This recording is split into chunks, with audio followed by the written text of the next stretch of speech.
ZOR Shalimar town Tanveer Baloch corruption और भत्ताखोरी में सबसे आगे। 1000 से ज़्यादा रेहड़ियाँ फूड काउंटर लगवा रखे हैं जिनसे 15 से 20 लाख रुपया मंथली भत्ता वसूल करता है।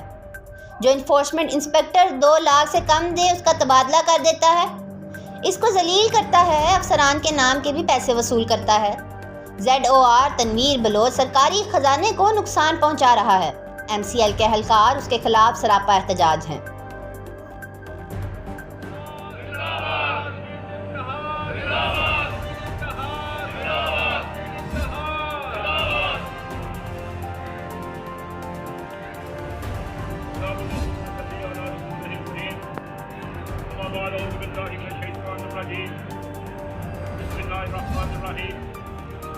मैं वज़ीर आला मोहसिन नकवी साहब से अपील करता हूँ कि जो ये राशि अफसर तनवीर बलोच ZOR शालीमार बाग इससे मुलाजिम की जांच करवाई जाए।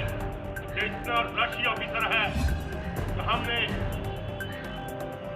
कमिश्नर साहब, DC साहब, secretary board, secretary local development board, हमने हर एक को इसके मतलब दरखास्तें दी है। ये बगैरत मुलाजिम को तंग करता है और पैसे वसूल करता है, जिसके हमारे पास ठोस सबूत